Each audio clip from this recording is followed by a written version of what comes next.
Hello, good afternoon, everyone. I'm Dr. Santosh Patil. I'm a consultant laparoscopic and general surgeon from Hosmet Hospital, Bangalore.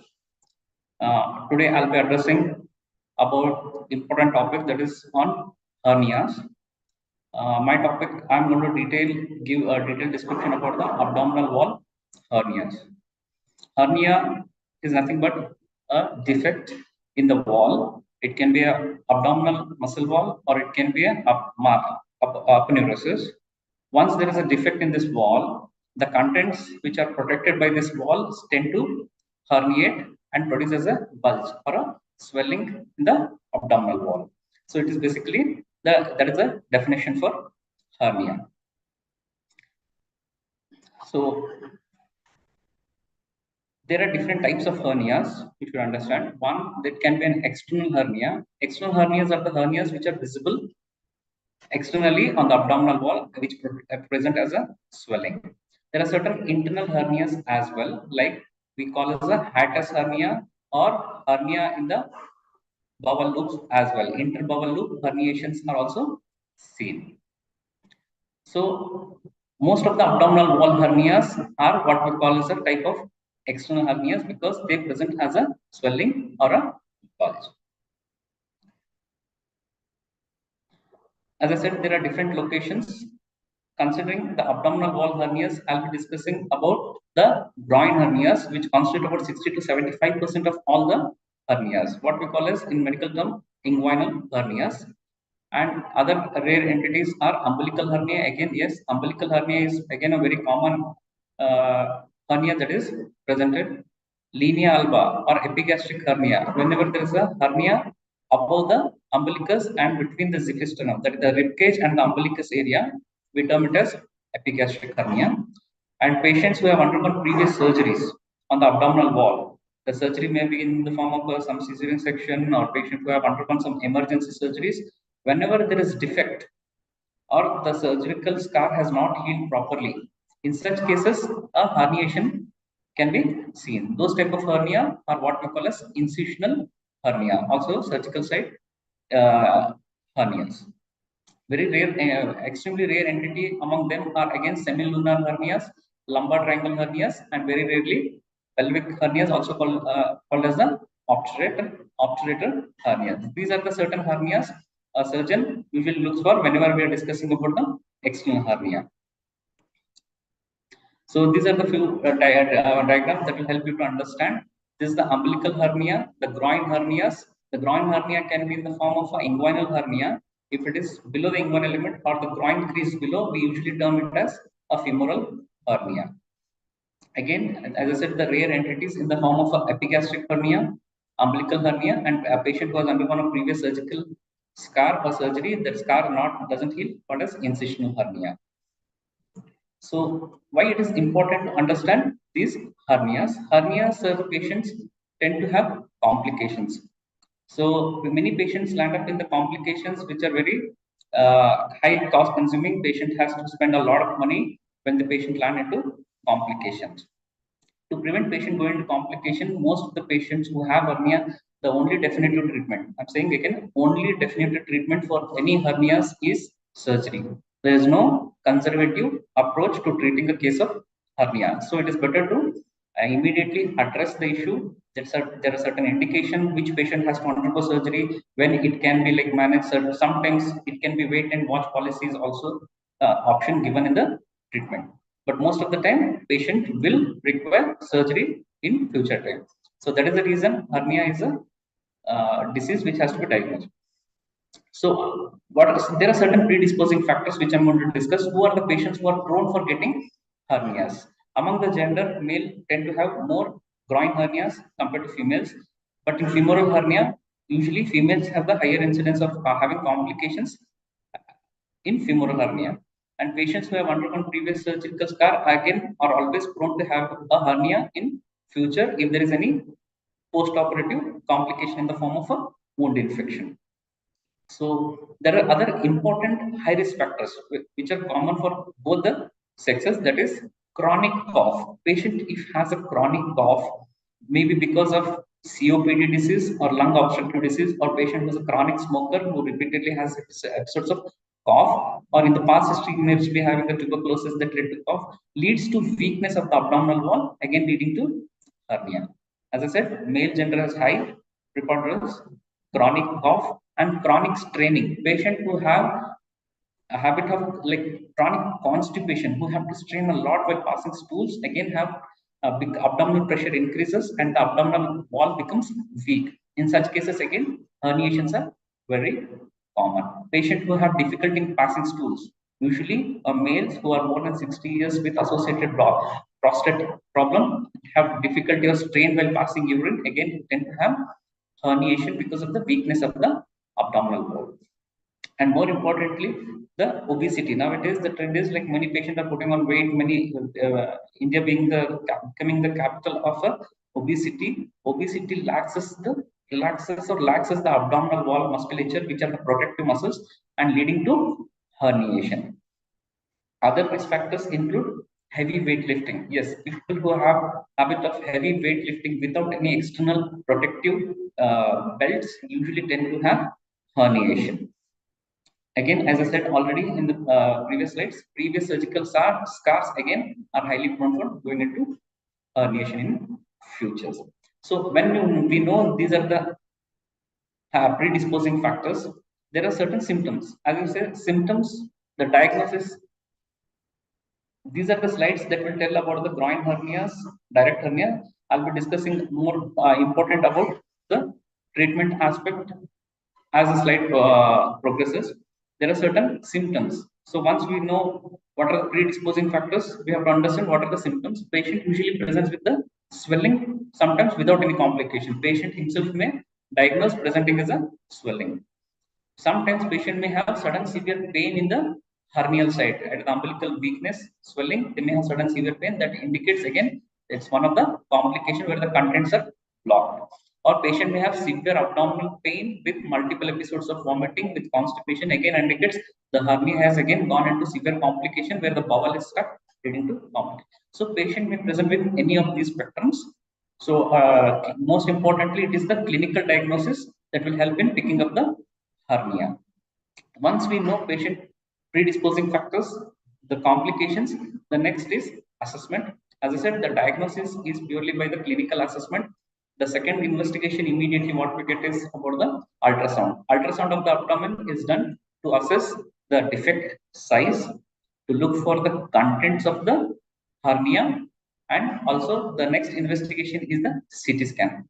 CT scan, yes, very few doctors advise CT scan to look for if the defects are more than 2 or 3 centimeters, or there are multiple defects in the previous surgical scars.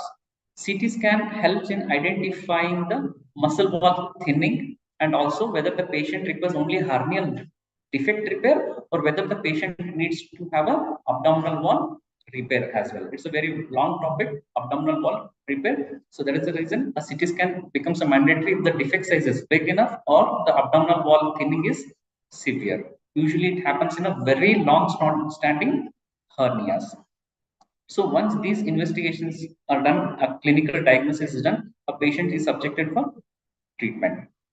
So I'll be discussing a few points about the individual hernias. The groin hernias, as I said, male incidence is more common than female. The right side usually tend to have more hernias than the left side.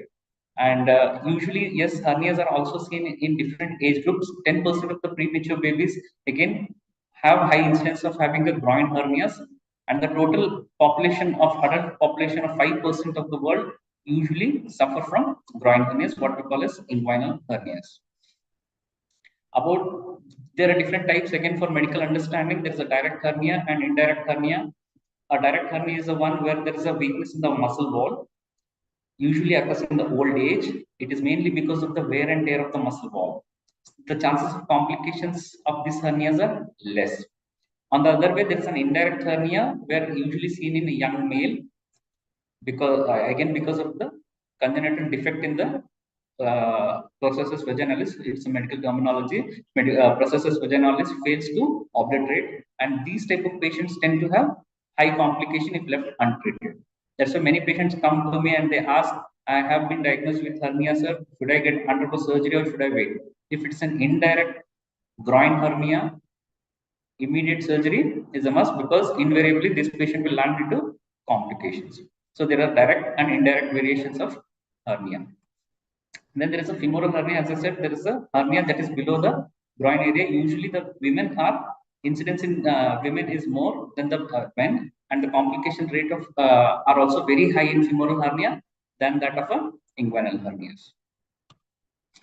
As I said, the diagnosis is simple. The patient presents with a swelling or bulge in the groin area, which increases on standing and usually partially reduces on lying down position. As I said, precipitating factors are increased intra-abdominal pressure, usually defect in the collagen synthesis, and smoking. Yes, smoking you tend to cause weakness in the abdominal wall over long time. And second, smoking causes chronic cough, which causes abdominal wall stretching, again hernia. This is the one, the treatment aspect. The treatment for groin hernias are two. One, a conventional, or what previously used to follow, is a open surgery. Open surgery is one where over the swelling we make a linear incision and we cut open the defect, and defect is contents are reduced, the defect is closed, and a mesh is placed. Hernia should always be treated with mesh. Exceptions are there. There are one or two indications where we cannot place mesh. For example, strangulated hernia, it becomes very, very difficult to place a mesh. Otherwise, a mesh is a mandatory for any hernia repair. The second option for treating the groin hernia is the latest technique, that is the laparoscopic technique. For laparoscopic technique, we place a 10 mm camera in the umbilical region, and two cameras or two working ports are placed on infra-umbilical region or on either side of the umbilical side, and a dissection is done intra-abdominally, where surgery is taking place internally in the abdominal wall and the peritoneal cavity, and dissection is done there, and the mesh is also placed in the inner aspect.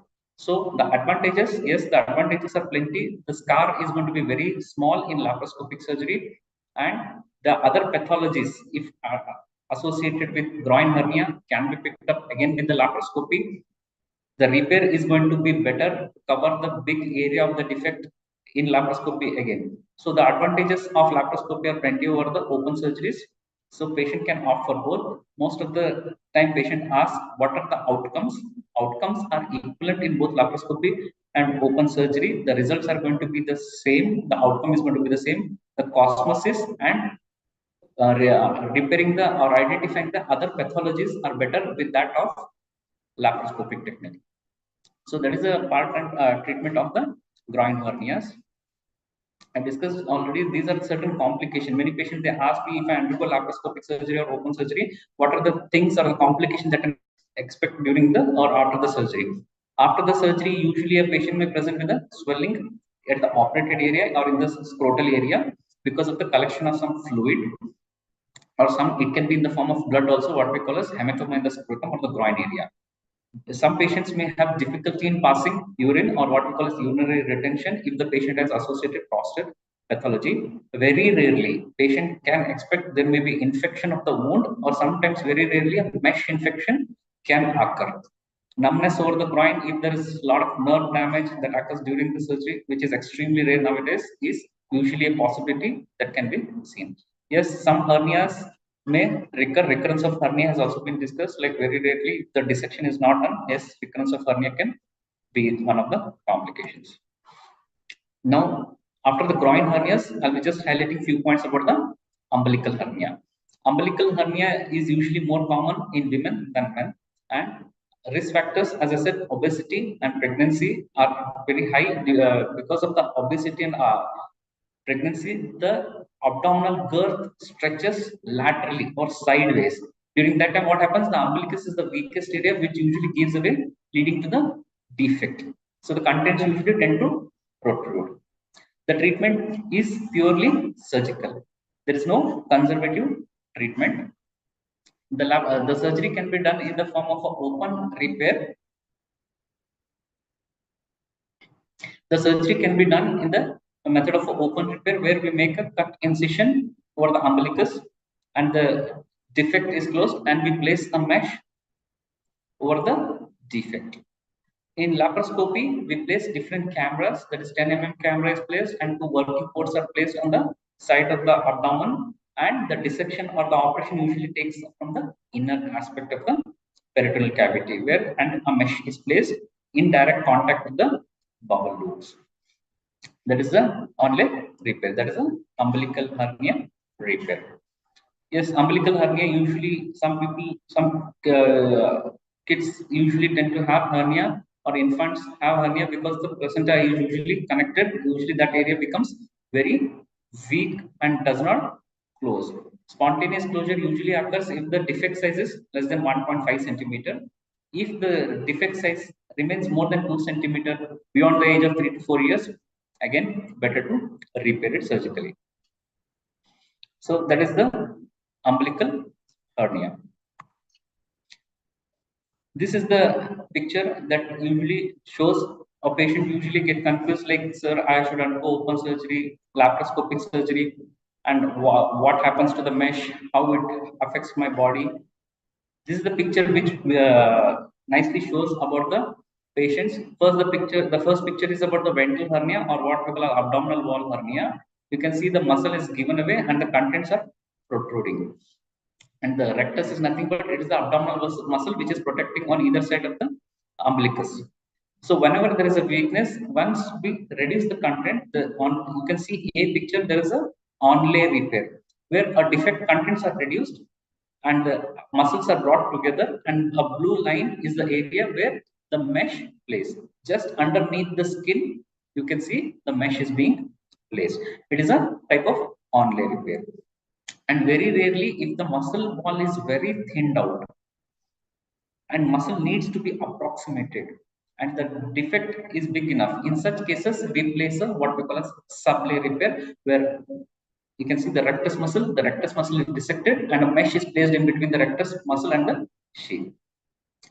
And commonly done procedure are again underlay, where you put a camera and defect is closed and mesh is placed in association or in communication with that of the bowel loops. So there are different methods of placing a mesh in hernia repair.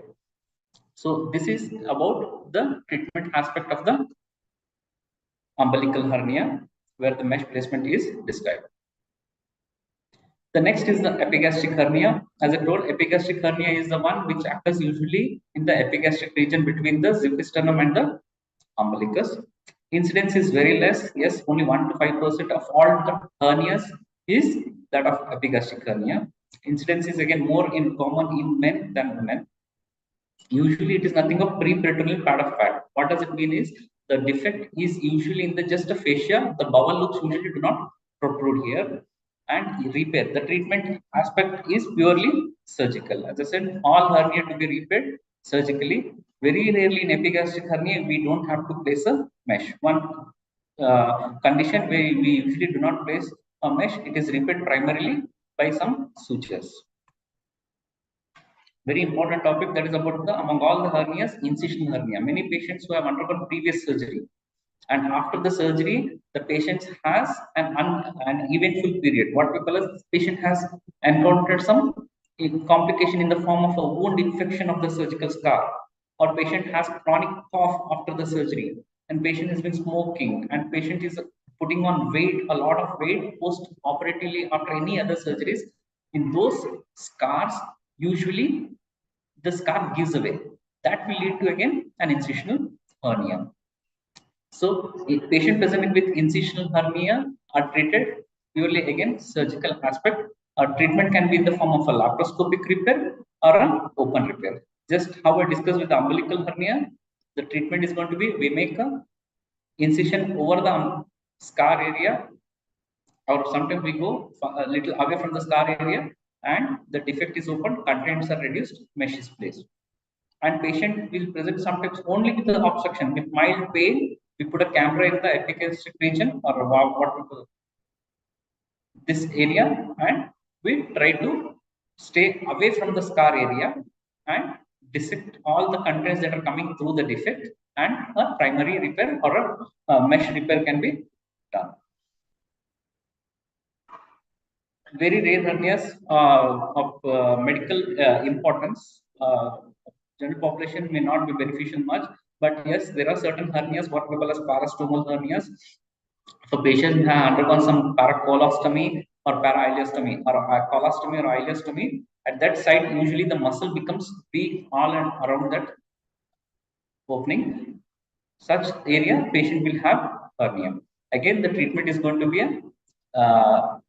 reducing the colostomy site and repair of the hernial defect. So that is the brief discussion about hernias. I would recommend any patient with abdominal hernia. A hernia can be an umbilical or groin femoral hernia. If you've been diagnosed, better consult your doctor so that you can be categorized into whether you need a surgery, and depending upon the conditions, depending upon the underlying defect, how bad the muscle wall thinning is, let the doctor take care about the or plan the surgery. The treatment options are both laparoscopy and open surgery. Both techniques give excellent results. Both techniques have uh, good outcome, and recurrence rates are extremely rare in both the cases. Laparoscopy, as I said, additional advantages are plenty. Other pathologies can be identified, the defect can be repaired better, and the scar is going to be less. Post-operative recovery is going to be quick in laparoscopy compared to that of an open surgery. So that is what the hernia or abdominal wall hernia is. Hope this video helps you with diagnosis and some understanding the disease as well as understanding the problem. Thank you.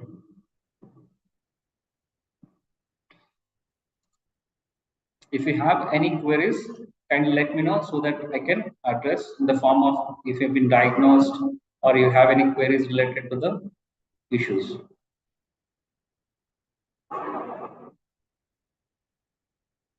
I have a question here. Method to avoid hernia. Yes, it's a good question. A patient who has been diagnosed hernia, where the defect size is small. In such cases, patient needs to like take precaution in the form of avoiding heavy weightlifting, avoid straining. If you have chronic constipation or cough, immediately address to the treatment. In fact, if you are planning to go to the gym with the hernia, I would recommend you to take a protective outer abdominal binders or a belt that will prevent the herniation of the contents, and some patients may usually land into complication because of these things. Yes, patient can be prevented going into the hernia by taking certain precautions.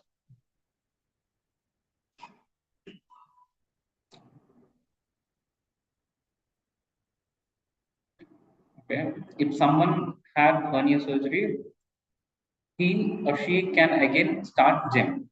If yes, how much time from surgery and what precautions to be taken? Yes, very good. Again, most of my post operative cases, they ask first thing is like, when can I resume my routine work?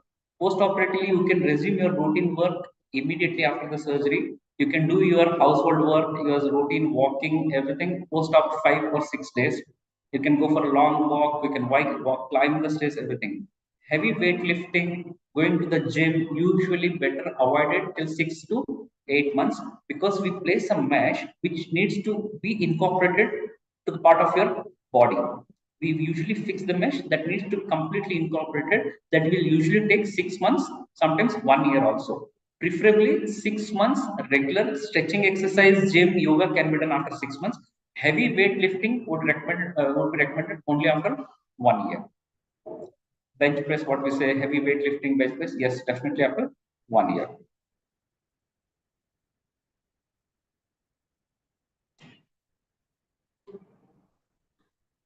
I have a query, that is a third question that coming, that is slight swelling or swallowing in lower abdomen right side. I think you are like here the question is, there is a swelling in the right side of the abdomen. Yeah. As I discussed just now with a good picture, if there is a swelling in the right side of the abdomen or what we call as the groin area, most probably it could be a inguinal hernia. So again, there are many other things that need to be addressed. Patient needs to be examined. As I said, it's more of a clinical diagnosis. patient need to be examined thoroughly to give a proper diagnosis.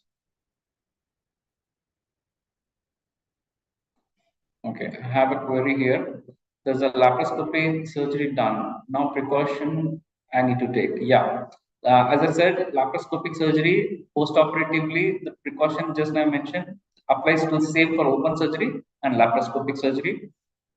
Laparoscopic surgery, we discharge the patient after 1 or 2 days maximum after the surgery, and after that, patient can take bed rest for 3 to 4 days and start his routine work. If they can start their work from home, they can start their cooking and household works, everything. Except they cannot use heavy weight lifting like bucket of water, lifting like 5 to 6, like 4 5 years of their kids.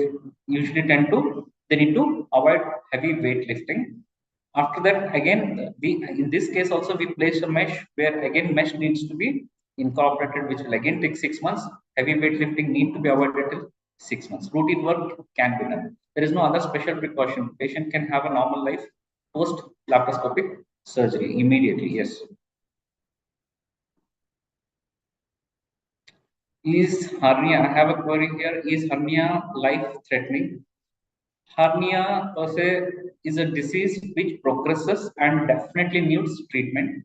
There are certain cases which I have operated which are life threatening.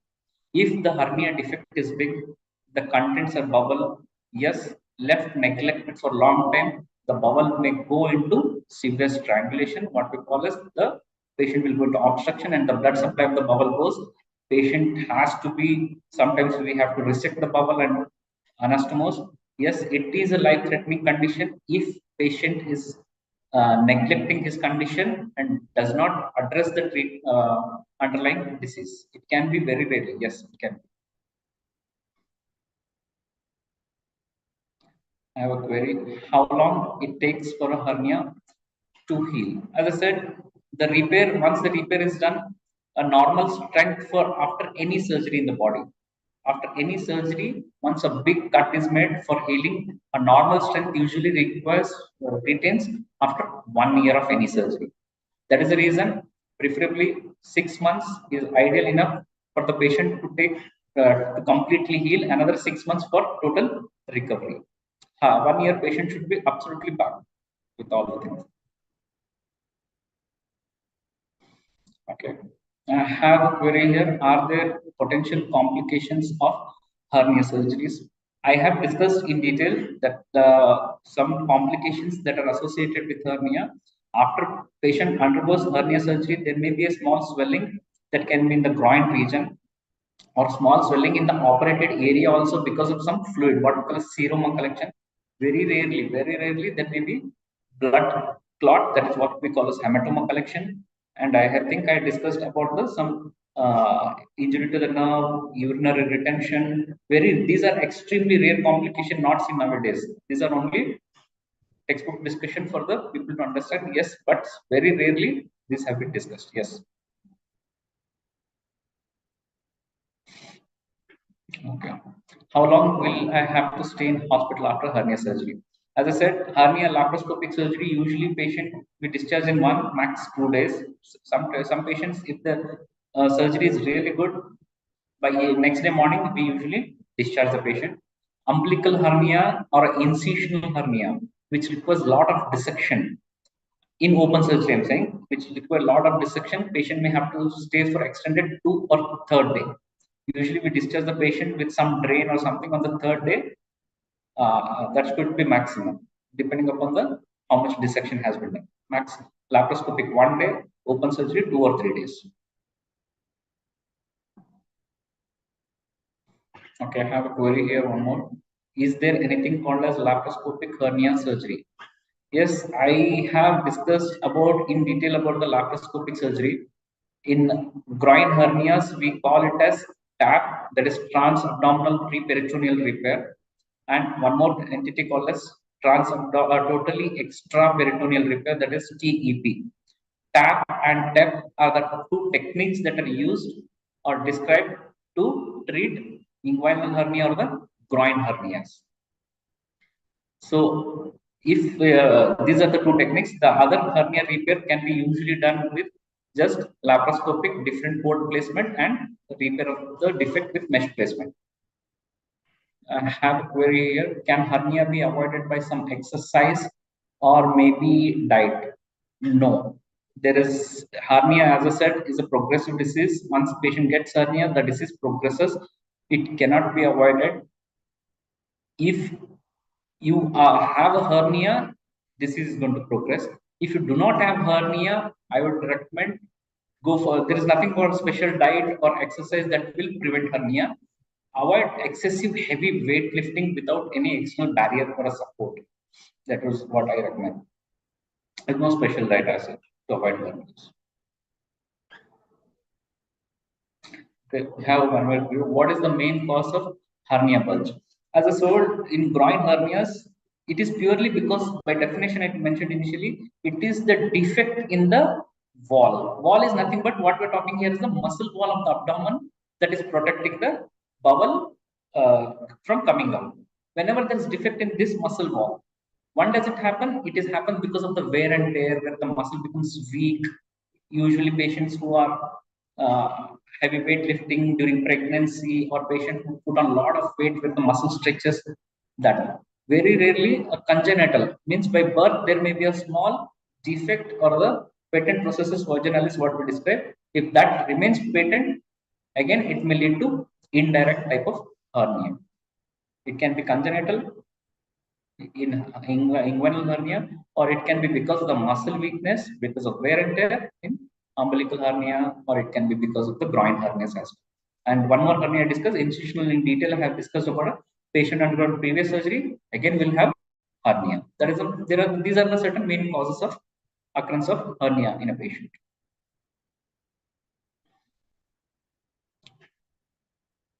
So, hope this session was helpful. I discussed in detail about the hernias.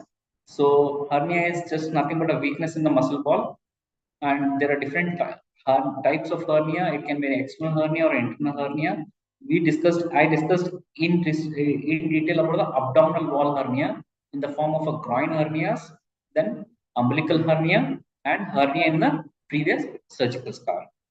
Very important to understand is the predisposing. Who are the patient who are predisposed, who tend to have get these hernias? Chronic smokers, chronic constipation, chronic cough usually tend to cause herniation, and complications are many associated with hernia if left untreated in the form of obstruction, content getting stuck.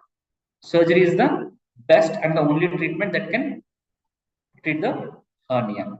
So surgical aspect also I have discussed in the form of open surgery, which is a conventional technique, and the latest laparoscopic techniques also been addressed in the form of a TEP and TAP for inguinal hernia, laparoscopic mesh repairs, and abdominal wall repair or reconstruction are also there, which are done usually for the multiple defects, or the defect size is very big. There is something called as component separation technique also has been described, which is beyond the scope of this presentation. So these are the treatment options.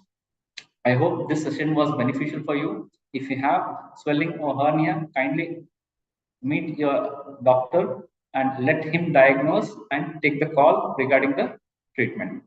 Thank you very much, Dr. Santosh Patil, consultant laparoscopic and general surgeon, Hospital, Bangalore.